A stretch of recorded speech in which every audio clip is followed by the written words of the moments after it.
میں محمد شمیم آپ کی خدمت میں حاضر ہوں ایک نئی ویڈیو کے ساتھ۔ آج کی اس ویڈیو میں ہم بات کرنے والے ہیں نجیب محفوظ اور اس کی زندگی کے بارے میں اور اس کے اعمال کو دیکھیں گے۔ یہ ہمارا فرسٹ پارٹ ہے اور اس کے بعد ہم جو دوسرا پارٹ آئے گا اس میں ہم احلام مستغانمی کے بارے میں دیکھیں گے، اس لیے کہ نجیب محفوظ بہت ہی امپورٹنٹ رائٹر ہیں ہمارے ماڈرن عربک لٹریچر کے اندر، اور جے این یو کے پوائنٹ آف ویو سے اور U G C NET J R F کے پوائنٹ آف ویو سے، دونوں کے پوائنٹ آف ویو سے بہت اہم ہیں۔ اور یہ بڑے ادیب ہیں، یہ پہلے ایسے ادیب ہیں جنہوں نے عربی ادب کے اندر نوبل پرائز جیتا تھا۔ اس وجہ سے ان کے تمام گوشوں کو کور کرنا اور تمام ایریاز پہ فوکس کرنا ضروری ہے۔ تو ہم ایک ایک چیزوں کو فوکس کریں گے اور تمام چیزوں کو پوری وضاحت کے ساتھ یاد کریں گے تاکہ آپ کو یاد ہو جائے۔ کچھ ٹرکس بھی بتاؤں گا اور ایسے بھی بتاؤں گا کہ کچھ کویشچنس ان کے بارے میں کہاں کہاں سے آئے ہیں اور کیسے کیسے کویشچنس آتے رہتے ہیں۔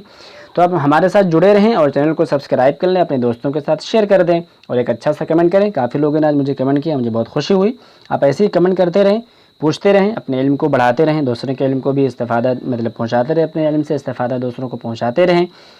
ڈاؤٹ ہو تو کلیئر کرتے رہیں۔ بہت اچھا، thanks for your comments and your like and your share. تو ہم چلتے ہیں نجیب محفوظ کے بارے میں بات کرتے ہیں۔ اس کے علاوہ بہت سارے سیریز جو ہے ہمارے چینل پہ موجود ہے، ٹرانسلیشن کی ہے، بکس کی ہے، اس کے علاوہ بھی بہت سارا پیڈ گروپ کا جو حصہ تھا میں نے فری آف کاسٹ شیئر کر دیا ہے۔ ملقہ کی بہت بہترین ویڈیو ہے اور مہجری ادبا کی، وہ سب دیکھ سکتے ہیں آپ۔ ہم چلتے ہیں، شروع کرتے ہیں آج کی کلاس۔ دیکھیں، نجیب محفوظ جو ہے 11 دسمبر 1911 میں اس کی پیدائش ہوئی ہے اور 30 اگست 2006 کے اندر اس کا انتقال ہوا ہے۔ ان کا یہ بھی دیکھنا ضروری ہے اس لیے کہ یہ ہیں بڑے ادیب، اور بڑے ادیبوں کا ساری چیزوں کو دیکھنا ضروری ہے، ایسے بھی کویشچنس آ جاتے ہیں۔ تو 11 دسمبر ایزی ہے، 11 دسمبر 1911 یاد کر سکتے ہیں۔ 3 اگست 2006 کے اندر ان کا انتقال ہوا ہے۔ اب چلتے ہیں ان کے بارے میں ایک پوائنٹ کو دیکھیں گے تھوڑا قریب سے۔ تو دیکھیں، سب سے پہلے ولد نجیب محفوظ فی حارۃ درب قرمز بحی جمالیہ بالعاصمہ المصریہ القاہرہ۔ درب قرمز جمالیہ العاصمہ القاہرہ میں پیدا ہوئے ہیں۔ فی 11 من دسمبر وعام 1911 للمیلاد، 11 دسمبر 1911 کے اندر۔ والدہ المؤدف الحکومی عبدالعزیز ابراہیم، اور ان کی امی جو ہے وہی ربۃ المنزل السیدہ فاطمہ قشیشہ۔ ابو تھے گورنمنٹ امپلائی عبدالعزیز ابراہیم اور امی تھی فاطمہ قشیشہ ہاؤس وائف۔ تو مطلب ایک متوسط گھرانے میں کہہ سکتے ہیں پیدا ہوئی۔ اور جو فاطمہ قشیشہ تھی ابنت احد علماء الازہر الشریف، شیخ ابراہیم قشیشہ، ازہر شریف کے ایک بہت بڑے عالم ابراہیم قشیشہ کی بیٹی۔ قد اعتنى والدہ تعلیمہ والحقہ الکبریٰ بمدارس القاہرہ، کہ ان کے ابو نے ان کی تعلیم پر توجہ دی اور ان کو قاہرہ کے بڑے بڑے مدرسوں میں داخلہ کروایا۔ ولما اظہر الصغیر نبوغا وتفوقا تبع، یہاں پہ ٹائپ ایرر ہے، تبع والدہ تعلیمہ حتی التحق بجامعۃ القاہرہ سنۃ 1930۔ 1930 کے اندر یہ جامعہ قاہرہ گئے اور انہوں نے فلسفہ سے بی اے کیا۔ آگے چلتے ہیں۔ وبعدها انہوں نے شروع کر دیا، بعدها التجہیز لرسالۃ الماجستر، وكان عنوانها الجمال في الفلسفة الإسلامیہ، اس کا عنوان تھا، بٹ انہوں نے کیا کیا، ولكنه تراجع عن قراره وركز على الادب، اپنا جو فیصلہ ڈیسیژن تھا واپس لیا اور ادب پر فوکس کیا۔ وبدأ بعدها رحلہ مع الكتابہ والادب، پھر لکھنے پڑھنے کا کام چالو کر دیا۔ تزوج نجیب محفوظ عطیة اللہ ابراہیم وانجب منها ابنتيه ام کلثوم وفاطمہ، لكنها احتفظ بزواجه سريا لمدة تزيد عن 10 سنوات۔ 10 سال سے زیادہ تک انہوں نے اپنی شادی کی خبر کو چھپائے رکھا، اور ولم يكشفه لأقرب المقربين ولم يعرف أحد سر إخفاء هذا الزواج، ومن كشف سر هذا الزواج كان صديقه الشاعر صلاح جین، کہ انہوں نے اپنے کسی قریب سے قریب بندوں پر بھی یہ بات نہیں واضح ہونے دیا کہ میں نے شادی کر رکھا ہے، اور اس کا جو راز ہے کوئی نہیں جانتا ہے۔ لیکن آتا ہے کہ جیسے ان کے بہت 3-4 بہنیں تھیں جن کی تعلیم، ایجوکیشن اور شادی وغیرہ کا بوجھ تھا، اس وجہ سے انہوں نے شادی کر لی تھی اپنی فیملی کو بتائے ہوئے بنا، کوئی نہیں جان سکا تھا۔ اور پتہ کیسے چلا کہ جب ان کی دونوں بیٹیاں ام کلثوم اور فاطمہ نے جھگڑا کر لیا کلاس کے اندر، تو یہ جو صلاح جین ہیں استاد، پتہ چلا کہ یہ تو ان کی بیٹی ہیں، ان کو پتہ چلا، تو سب سے پہلے شاعر صلاح جین کو پتہ چلا تھا۔ بدأ نجیب محفوظ مصیغته المہنیہ بنشر مجموعات من القصص القصیرہ على صفحات مجلہ الرسالہ، جو کہ ہمارے سنزیات کی ہے، اس میں انہوں نے لکھنا چالو کیا تھا سب سے پہلے قصص قصیرہ وذلك قبل أن ينشر أولى رواياته الخاصة سنة 1939 1939 والتي حملت اسم عبث الأقدار ثم طبعها بروايته كفاح طيبة رادوبيس. یہ تھوڑا سا سیکوینس گڑبڑ ہے، کئی جگہوں پر ایسا بھی آتا ہے، لیکن ویکیپیڈیا میں اس کا اعتبار کریں کہ زیادہ تر کویشچنس ویکیپیڈیا سے آتے ہیں. تو عبث الاقدار، رادوبیس اور کفاح طیبہ، اس کو میں یاد کرنے کا ایک ٹرک بتاتا ہوں کہ ان کی جو شروعات کی 3 ناولیں ہیں اس کو کیسے یاد کیا جانا چاہیے. دیکھیں آپ کے سامنے میں لکھتا ہوں، یہ لفظ ہے عین، یہ ہے رے اور یہ ہے کاف، ٹھیک ہے، عرق عرق جو بھی یاد کرنا یاد کر لیں. عبث الاقدار، رادوبیس اور کفاح طیبہ، اس طریقے سے آپ یاد کر سکتے ہیں، ایک دم ایزی ٹرک ہوگا. اس کے بعد چلتے ہیں ثم انتقل لتغيير ما كتابته فبدأ برواياته الأدب الواقعي التي ساهمت في بدأ بروايته الصغاب وبداية ونهاية وزقاق المدق إلى جانب ثلاثيته الشهيرة بين القصرين قصر الشوق والسكرية. سنة عام 1950 نشر نجیب محفوظ رواية أولاد حارتنا 1950 میں انہوں نے على حلقات مسلسلہ فی جریدۃ الاہرام میں لکھنے لگے. اثارت الرواية جدلا واسعا واغضبت رجال الدین والازہر الشریف. لوگ غصہ ہو گئے، بہت زیادہ کنٹروورسی ہوئی بسبب اعتباری انہا تتناول ذات الالہیہ وتم منع نشر الرواية کا کتاب فی مصر. ایسے کتاب کو بین کر دیا گیا مصر میں چھپنے سے. وطبعت في لبنان ونشرت هناك سنة 1962 عن دار الآداب ومنع إدخالها إلى مصر. یہ لبنان سے چھپی 1962 کے اندر. دیکھیں یہاں پہ کنفیوژن ہے، ویکیپیڈیا میں 2 سن دے رکھا ہے، 1967 اور 1962 بھی دے رکھا ہے، بٹ 1962 جو ہے یہ زیادہ مطلب یہ اوتھینٹک ہے، بٹ اگر آپشن میں یہ نہ رہے 67 ہی رہے تو آپ اسی پہ کلک کرنا. وعید نشر اولاد حارتنا فی مصر 2006، مطلب دوبارہ کب آئی مصر کے اندر؟ یہ عن طریق دار الشروق کے ذریعے سے چھپ کے آئی مصر میں 2006 کے اندر. حسب ما، اب یہاں پہ بولتے ہیں کہ کیوں مطلب بین کی گئی تھی، تو کہتے ہیں کہ ان ہونا کا تشابہ قریب بین ابطال القصہ مع قصص الانبیاء. اب اس کے علاوہ میں نے پڑھ رکھا کہ انہوں نے اللہ رب العالمین کی ذات کو ایز اے کیریکٹر کے پیش کیا تھا، اس وجہ سے لوگ غصہ ہوئے تھے. اگر آپ کے بارے میں کچھ نالج ہے، آپ کو اس کے بارے میں اس کتاب کے یا کنٹروورسی کی اصل وجہ کیا ہے، تو آپ پلیز مجھے کمنٹ کر دینا اور لوگوں کا بھی فائدہ ہو جائے گا. ہاں، کفر نجیب محفوظ بسببها واتهم بالالحاد والزندقه وبسببها ايضا تعرض الرجل لمحاولة اغتيال حاول ذبحه بسکین. ان کو چھری سے ذبح کرنے کی کوشش کی گئی، اور ان کو اغتیال بولے تو اسیسینیشن کو بولتے ہیں کہ to kill someone for a political reason. اغتیال مطلب کہ آپ کسی کو کسی سیاسی وجوہ کی بنا پر ماریں، ورنہ سمپل کے لیے کل آئے گا، قتل مرڈر آ جائے گا قتل، لیکن یہاں پر اغتیال جو ہوگا اس کا اسیسینیشن ہوگا، قتل نہیں ہوگا. تو ٹرانسلیشن میں اس باریکی پر تھوڑا سا دھیان دینا.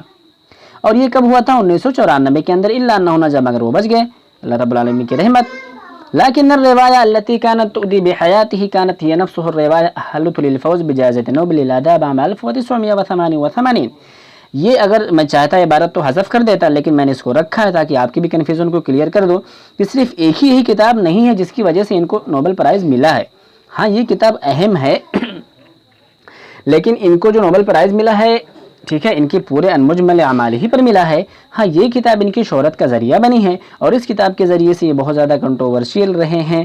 تو بدنام جو ہوں گے تو کیا نام نہ ہوگا، اس کے تحت یہ شہرت پائے ہیں. تو یہ جو کتاب ہے ان کی شہرت کا ذریعہ ہے. انقطع بعدها أديب عن الكتابة عن سنوات طويلة قبل أن يعود بروايته الحغافيش التي نالت شهرة واسعة. كانت علاقة نجيب محفوظ بالسينما علاقة وطيدة، بہت مضبوط کنیکشن تھا ان کا سینما سے. فقد عمل الرجل كاتب سيناريو وهو أكثر أديب عربي حولت نصوصه إلى أفلام سينمائية. یعنی ایسا ادیب ہے جس کے بہت سارے کاموں کو فلمایا گیا ہے. اس میں سے ومن بينها نذكر فيلم الطريق، انہی کی کتاب ہے، فلم اللص والكلاب، فلم الثلاثية، وكذلك فلم القاهرة 30 ماخوذ عن رواية القاهرة الجديدة، اور اس کا اردو ترجمہ ہمارے جے این یو کے ایک پروفیسر کر چکے ہیں. خلال حياته الأدبية والمهنية نال نجيب محفوظ العديد من الجوائز والتكريمات على أعماله. بہت سارے انعامات مل چکے ہیں. دیکھتے ہیں نذكر منها جائزة قوت القلوب الدمغديشية في عام 1944 1944 على روایت رادوبیس جو کتاب ہے، ان پر ان کو جائزہ قوت القلوب الدمردیشیہ ملا ہے. جائزہ وزارت المعارف 1944 کے اندر، اور اسی طریقے سے جائزہ دولت تقدیریہ عام 1968 ان مجمل اعمالہ۔ اب جتنے بھی جائزہ دولت تقدیریہ والے ہیں سب کی لسٹ بنا لیں اور سب کو یاد کر لیں سن کے ساتھ۔ وسام الجمہوریہ بین طبقۃ الاولی عام 1972 1972 لمکانتہ الادبیہ۔ جائزہ کفافیس عام 2004 2004 کے اندر ان کو انعام ملا ہے، مطلب کہ وفات سے 2 سال پہلے۔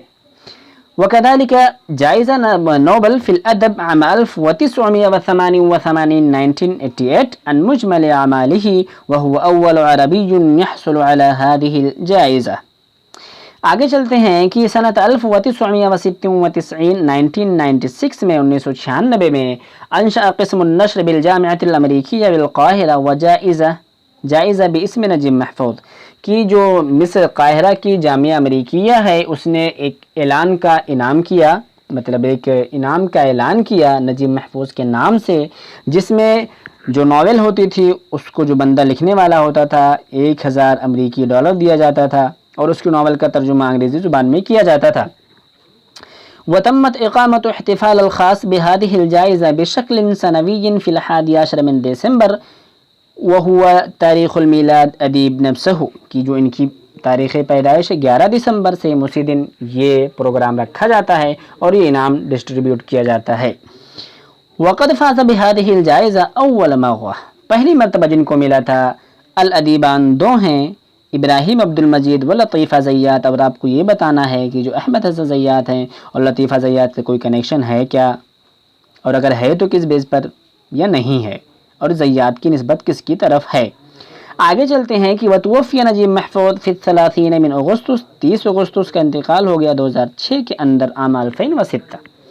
اب پڑھتے ہیں کہ رحل نجیب محفوظ تارکا عن الكثير من الاعمال التي تخلد تاریخ مصر واحداث المجتمع وتقلباته، ومن بينها رواية ثرثرة فوق النيل الصادرة عام 1966، رواية ميرامار صادرتها عام 1970 1967، خمارة القط الأسود مجموعة قصصية، وكذلك تحت المظلة وهي أيضا مجموعة قصصية، حكاية بلا بداية ولا نهاية، رواية المرايا، رواية الكغنك، رواية الحب تحت المطر، شهر العسل وهي مجموعة قصصية۔